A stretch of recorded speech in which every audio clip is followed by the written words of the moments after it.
अजीत दादा तुम आगे बढ़ो, हम तुम्हारे साथ हैं। अजीत दादा तुम आगे बढ़ो, हम तुम्हारे साथ हैं। राष्ट्रवादी काँग्रेस पक्षाचा जय हो।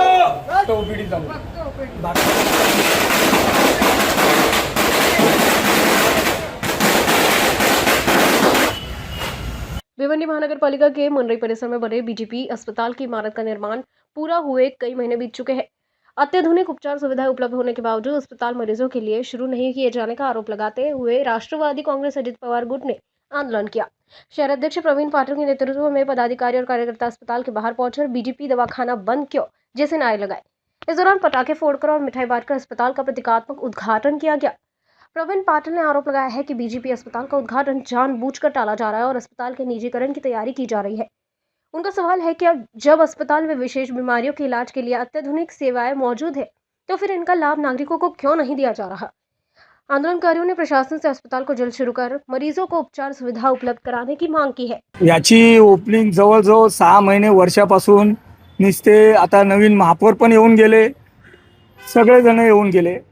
मला तर वाटतं गरिबांसाठी हॉस्पिटल आहे, गव्हर्नमेंट हॉस्पिटल आहे, एवढं सुसज्ज 10-12 करोड रुपये खर्च करून फक्त ओपीडी। आज एक्सरे मशीन आलेली आहे, डेंटिस्ट आहे, सगळ्या गोष्टी इथं अवेलेबल आहेत। म्हणजे जे IGM हॉस्पिटल पेशंट गेल्यानंतर रेफर करतं जा सिव्हिलला, अरे आज सिव्हिलला जायची गरज राहणार नाही ना। आज भिवंडीचा अर्धा लोड जो आहे ह्या हॉस्पिटलमुळे कमी होईल। आज हॉस्पिटल ओपनिंगसाठी एवढं थांबवणं हा मूर्खपणा आहे, गरीब लोकांच्या जनतेचं जीवाशी खेळणं आहे। अक्षरशः अशा पद्धतीने हे चुकीच्या मार्गाने चाललंय। आज एवढ्या टायमापासून हॉस्पिटल झालंय, आज त्याचा कलर सुद्धा उतरत चाललाय। मग का तुम्ही हॉस्पिटल ओपनिंग नाही केलं? म्हणून आम्ही राष्ट्रवादी काँग्रेसतर्फे ह्या हॉस्पिटलची ओपनिंग केलेली आहे आणि हे हॉस्पिटल लवकरात लवकर चालू करावं।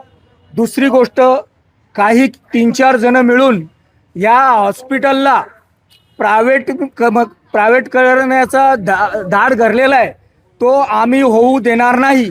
कारण या गरीब जनतेशी आम्हाला खेळू द्यायचं नाही आहे। मला कळलं की हे प्रायव्हेटीकरण होणार आहे आणि याच्यावर पूर्ण जोर दिला जातोय, म्हणून याची ओपनिंग आम्ही केलेली आहे आणि आम्ही याला प्रायव्हेटीकरण होऊ देणार नाही। आम्ही गोरगरीब जनतेबरोबर आहे, जनतेबरोबर राहणार आहेत आणि जनतेच्याच बरोबरीने आंदोलन पण करणार।